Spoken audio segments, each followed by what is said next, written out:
Assalamu alaikum. Bonjour à tous et bienvenue dans cette 21e vidéo dans laquelle nous allons continuer l'étude détaillée du deuxième tome du manuel de langue arabe enseigné à l'université de Médine. Dans ce cours, nous allons nous intéresser au contenu de la 10e leçon de ce manuel qui commence par un dialogue situé aux pages 69 et 70 et qu'il est important de lire et d'écouter au moins une fois avant de passer aux explications. Si vous avez déjà pris connaissance du dialogue de la 10e leçon et que vous avez écouté sa lecture, vous pouvez donc continuer l'étude de cette vidéo, mais si vous ne l'avez pas encore fait, je vous invite à appuyer sur pause pour prendre connaissance des versions écrites et audio de ce dialogue. Intéressons-nous maintenant à la notion principale de cette leçon qui concerne la conjugaison des verbes au temps de l'inaccompli et qui est abordée aux paragraphes 3 et 4 de la page 71 du tome 2 de Médine. Mais avant de commencer, revenons rapidement sur la notion de temps de conjugaison en arabe littéraire afin de délimiter l'utilisation du temps de l'inaccompli, al-mudari', que nous allons étudier en détail dans les premiers cours de cette formation. En arabe littéraire, et contrairement à la plupart des langues européennes, il n'existe en effet que 3 temps de conjugaison qu'on utilise pour situer dans le temps les actions qui sont exprimées par les verbes. Le premier temps de conjugaison, al-madi, l'accompli, que vous avez étudié en détail dans le tome 1 et la première partie du tome 2 de Médine, s'emploie pour décrire des actions ou des situations qui sont terminées, c'est-à-dire qui ont été accomplies avant le moment où on s'exprime. On peut donc considérer que les actions exprimées par la conjugaison au temps de l'accompli, al-madi, correspondent à celles exprimées en français par les temps du passé composé ou du passé simple. Par exemple, le verbe « dhahaba » qui signifie « il est allé » ou « il est parti » est un verbe conjugué à l'accompli, al-madi, puisqu'il indique que l'action d'aller ou de partir est terminée au moment où elle est exprimée. Le deuxième temps de conjugaison, al-mudari', que nous allons désigner en français par « l'inaccompli », s'emploie pour décrire des actions ou des situations qui ne sont pas terminées, c'est-à-dire qui s'accomplissent pendant ou après le moment où elles sont exprimées. À titre d'exemple, on peut citer le verbe yadhhabu qui signifie il va ou il part et qui est un verbe conjugué à l'inaccompli, al-mudari', puisqu'il indique que l'action d'aller n'est pas terminée au moment où elle est exprimée. L'inaccompli, al-mudari', correspond donc en français au temps du présent, mais aussi du futur, selon la situation exprimée par le contexte, et nous allons étudier ensemble au cours des prochains cours les modalités et les particularités de ce temps de conjugaison. Notons ici qu'on pourrait traduire en français al-mudari' en disant simplement le présent, mais que par convention, on préfère généralement utiliser l'inaccompli en raison de l'absence de temps spécifique pour désigner le futur en arabe littéraire. De la même façon, on pourrait aussi dire que al-madi correspond tout simplement au passé, qui est sa traduction littérale, mais que toujours par convention, on préfère généralement utiliser l'accompli pour qualifier ce temps de conjugaison afin de l'opposer au temps de l'inaccompli. Enfin, il existe en arabe littéraire un troisième temps de conjugaison, appelé al-amr, qu'on emploie pour demander l'accomplissement d'une action dans le futur, c'est-à-dire après le moment où on s'exprime, et qui correspond donc en français au temps de l'impératif. On l'utilise pour donner un ordre ou formuler une demande en fonction du contexte et de la relation entre la personne qui s'exprime et son interlocuteur. Par exemple, idhab, qui signifie va ou part, est un verbe conjugué au temps de l'impératif, al-amr, puisqu'il indique à un interlocuteur que la personne qui s'exprime lui demande d'accomplir l'action d'aller ou de partir après le moment où elle est exprimée. Dans le tome 2 de la méthode de Médine, la conjugaison au temps de l'impératif, al-amr, est abordée dans la 14e leçon que nous étudierons dans les 9e et 10e cours de cette formation. Pour comprendre et visualiser la conjugaison des verbes au temps de l'inaccompli, al-mudari', commençons par reprendre des exemples de phrases contenant des verbes conjugués à la troisième personne du masculin singulier du temps de l'accompli, al-madi, car cette forme conjuguée, qu'on utilise également pour désigner les verbes et les classer dans les dictionnaires, est composé uniquement des lettres de leur racine. ذهب علي إلى المدرسة. Ali est allé à l'école. قرأ إسماعيل القرآن. Ismaïl a lu le Coran. غسل الرجل سيارته. L'homme a lavé sa voiture. Dans ces phrases, les verbes ذهب, قرأ et غسل sont conjugués au temps de l'accompli, el-madi, car ils indiquent tous les trois que les actions d'aller, lire et laver sont terminées et ont été accomplies avant le moment où elles sont exprimées. Pour conjuguer ces verbes au temps de l'inaccompli, al-mudari', et indiquer que les actions qu'ils expriment ne sont pas terminées, on commence par ajouter au début de leur racine une lettre qui est appelée harful mudara'a, qui signifie en français la lettre de l'inaccompli, car c'est elle qui caractérise ce temps de conjugaison. À la troisième personne du masculin singulier, c'est la lettre ya, associée à la voyelle fatha, qui remplit ce rôle et qu'on ajoute donc au début de la racine du verbe. On associe ensuite le signe soukoun à la première lettre de la racine, c'est-à-dire la lettre dhal dans le cas du verbe dhahaba, qui sera donc prononcée sans voyelle, contrairement à la deuxième lettre de la racine, ici la lettre ha, qui sauf exception sera toujours associée à une voyelle. Cette voyelle peut cependant varier en fonction du verbe qui est conjugué, et dans l'exemple du verbe dhahaba, c'est la voyelle fatha qui est associée à la deuxième lettre de sa racine au temps de l'inaccompli. Enfin, la dernière lettre de la racine, c'est-à-dire ici la lettre ba, est associée par défaut à la voyelle dhamma. Dans le cas du verbe dhahaba, on obtient donc yadhabu, qui signifie il va ou il part, et qui est donc la forme conjuguée de ce verbe à la troisième personne du masculin singulier du temps de l'inaccompli, al-mudari'. En résumé, on peut donc dire que la conjugaison au temps de l'inaccompli se construit par l'ajout d'une lettre au début de la racine du verbe, appelée harful mudara'a, et par la modification des voyelles associées aux lettres qui la composent. Dhahaba, qui signifie il est allé, indique donc que l'action d'aller est terminée, c'est-à-dire qu'elle a été accomplie avant le moment où elle est exprimée, tandis que yadhabu, qui signifie il va, indique que cette action n'est pas terminée, c'est-à-dire qu'elle est ou sera accomplie pendant ou après le moment où elle est exprimée. Yadhabu aliyun ila al-madrasati kulla yawmin. Ali va tous les jours à l'école. Intéressons-nous maintenant à la forme conjuguée du verbe qara'a, à la troisième personne du masculin singulier du temps de l'inaccompli, al-mudari', qui se construit de la même façon que celle du verbe dhahaba. On commence donc par ajouter au début de sa racine la lettre ya, associée à la voyelle fatha. On associe ensuite la première lettre de sa racine au signe soukoun, c'est-à-dire la lettre qaf de la racine qara'a, et comme pour le verbe dhahaba, la voyelle fatha à la deuxième lettre de sa racine, c'est-à-dire ici la lettre ra.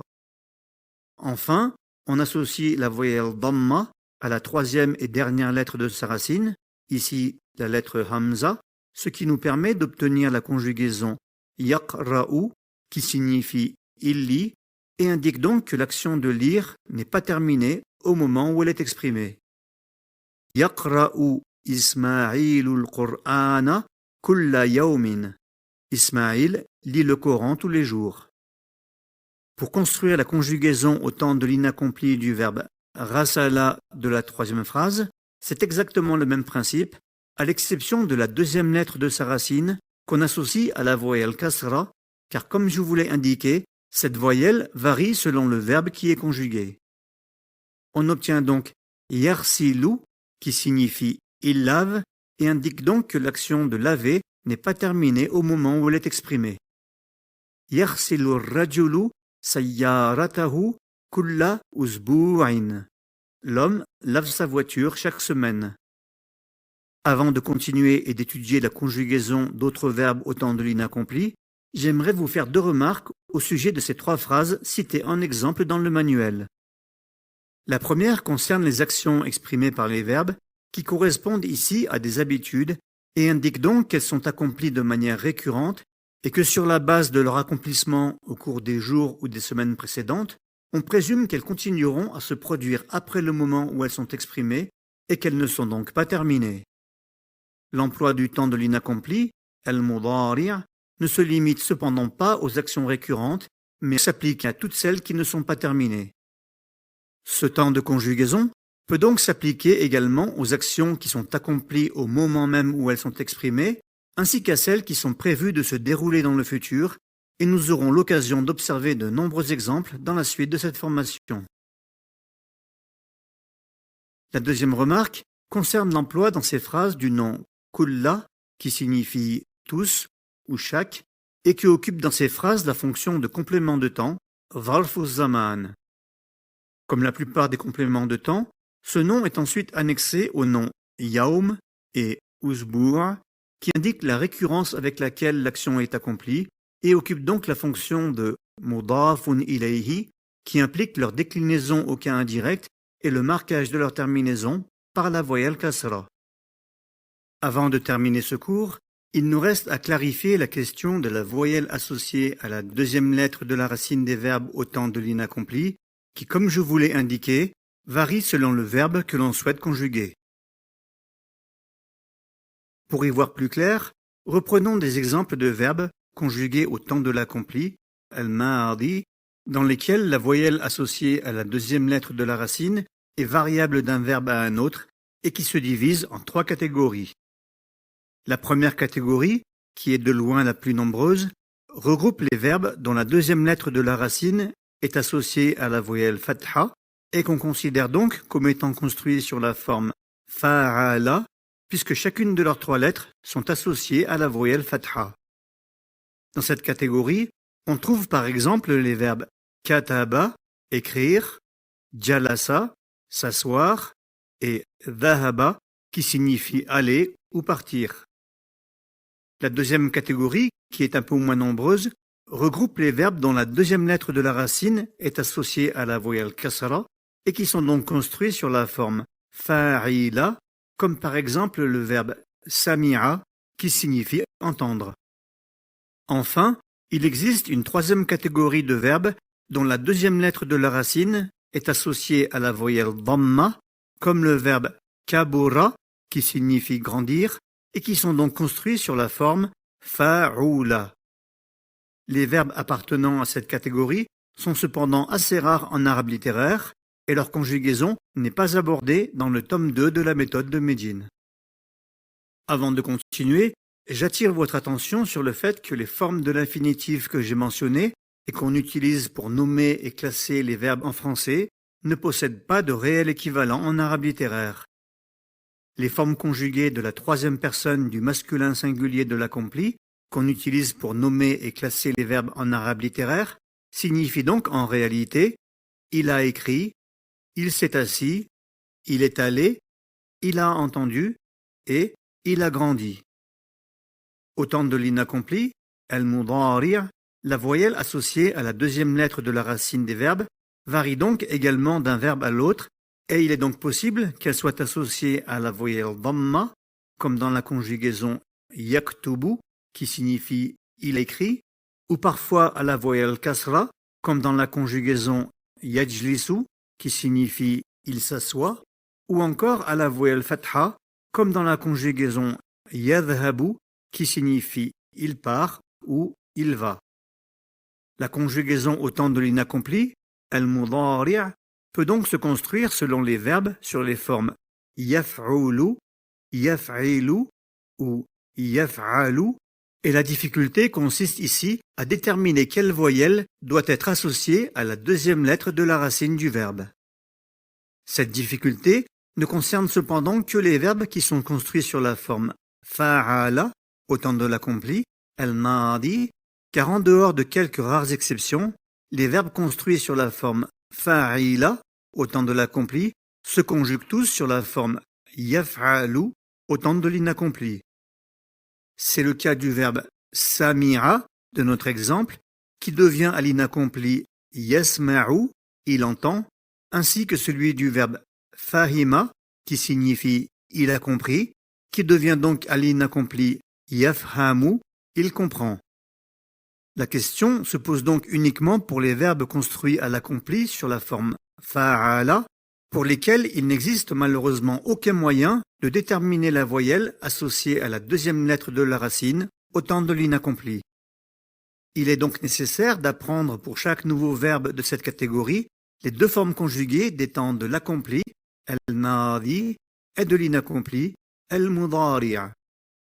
Lorsque vous apprenez les verbes kataba et dakhala, qui signifient il a écrit et il est entré, lorsqu'ils sont conjugués à l'accompli, vous devez donc également retenir qu'ils se construisent sur la forme yaf'ulu au temps de l'inaccompli pour donner yaktubu, il écrit, et yadkhulu, il entre. De la même façon, lorsque vous apprenez les verbes jalasa et rasala, qui signifient il s'est assis et il a lavé, lorsqu'ils sont conjugués à l'accompli, vous devez aussi retenir qu'ils se construisent sur la forme yaf'ilu au temps de l'inaccompli pour donner yajlisu, il s'assoit, et yarsilu, il lave. Enfin, lorsque vous apprenez les verbes dhahaba et fataha, qui signifient il est allé et il a ouvert, lorsqu'ils sont conjugués à l'accompli, vous devez retenir qu'ils se construisent sur la forme yaf'alu au temps de l'inaccompli pour donner yadhabu, il va, et yaftahu, il ouvre. Ce double apprentissage des formes conjuguées au temps de l'accompli et de l'inaccompli peut vous paraître compliqué à ce stade de votre apprentissage, mais il s'agit en réalité de retenir simplement pour chaque verbe la voyelle associée à la deuxième lettre de sa racine, et vous verrez par la suite que vous acquérez rapidement des automatismes au fur et à mesure de votre progression et de votre pratique de la langue arabe. Voilà pour aujourd'hui. Ce 21e cours d'arabe littéraire consacré à la construction des formes conjuguées du temps de l'inaccompli est maintenant terminé. On se retrouve incha'Allah demain pour le 22e cours, dans lequel nous allons compléter l'étude de la 10e leçon du tome 2 de Médine en nous intéressant à la construction et l'emploi des nombres entre 21 et 30 en arabe littéraire. Cette série de 3 vidéos que je vous propose de suivre cette semaine est extraite de ma nouvelle formation audiovisuelle consacrée à l'étude intégrale des leçons 10 à 20 du 2e tome de la méthode de Médine. La formation complète est composée d'un total de 20 vidéos qui expliquent de manière claire et détaillée l'ensemble des notions linguistiques et grammaticales abordées dans les leçons de ce manuel. Pour en savoir plus sur son contenu et son déroulement, vous trouverez le lien vers la présentation détaillée de cette nouvelle formation dans la description. Si vous souhaitez être averti de la parution de mes prochaines vidéos, n'oubliez pas de vous abonner à ma chaine. Wassalamu alaikum.